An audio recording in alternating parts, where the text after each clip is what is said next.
ફરિયાદીને એમની જ ગાડીમાં, એમની જ ઇનોવા ગાડીમાં એક્સપ્રેસ વેના માધ્યમથી અમદાવાદ સુધી લઈ જાય છે અને તેની પાસેથી એવી માંગણી કરે છે કે તારા જે પણ ધંધા છે અમને ખબર છે, અમે પોલીસમાંથી આવીએ છીએ અને તારો ઉપર ગંભીર ગુનો દાખલ થશે જેવી ધમકી આપીને તેની પાસેથી પૈસાની માંગણી કરે છે. અંતે 4 લાખ રૂપિયાની માંગણી કરે છે અને પરત બરોડા ફરે છે. ફરિયાદીના ભાઈનો કોન્ટેક્ટ કરવામાં આવે છે અને ફરિયાદીના ભાઈને કહેવામાં આવે છે કે લાલબાગ બ્રિજની નીચે આવેલા એસબીઆઈ એટીએમની બહાર 4 લાખ રૂપિયા મૂકવાનું કહે છે અને જ્યારે ફરિયાદીનો ભાઈ 4 લાખ રૂપિયા મૂકી દે છે ત્યારે અન્ય કોઈ ઇસમ આવીને એ પૈસા કલેક્ટ કરી લે છે.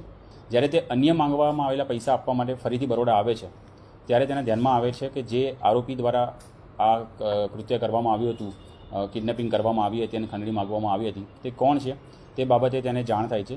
જેમાં એક ઇસમ આફતાબ પઠાણ કરીને નામ એના ધ્યાને આવે છે, જે તાંદળજાના રહેવાસી છે, અને અન્ય ઇસમ યાજ્ઞિક કરીને જે જેલ પોલીસ તરીકે કામ કરે છે, તે બે વિશે એના ધ્યાનમાં આવે છે. અત્યારે હાલમાં આફતાબ પઠાણ અને યાજ્ઞિકની અટક કરવામાં આવી ગઈ છે અને અન્ય 2 ઇસમો હજુ પણ વોન્ટેડ છે. એમની મોડસ ઓપરેન્ડી એ હતી કે એને રોકીને એની પાસેથી પૈસા પડાવવા એમની મેઇન મોડસ ઓપરેન્ડી હતી. તેમની પાસે એવા કોઈ પુરાવા છે કે જેના આધાર પર પૈસા માંગી શકે છે એ બાબતે તપાસ કરવાની ચાલુ છે, પણ ફરિયાદીને ડરાવવામાં આવ્યો હતો કે તને મારવામાં આવશે અને તારી વિરુદ્ધમાં ગંભીર ગુના દાખલ કરવામાં આવશે.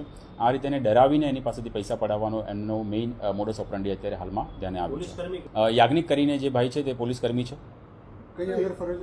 તે બરોડા સેન્ટ્રલ જેલ પોલીસમાં ફરજ બજાવે છે.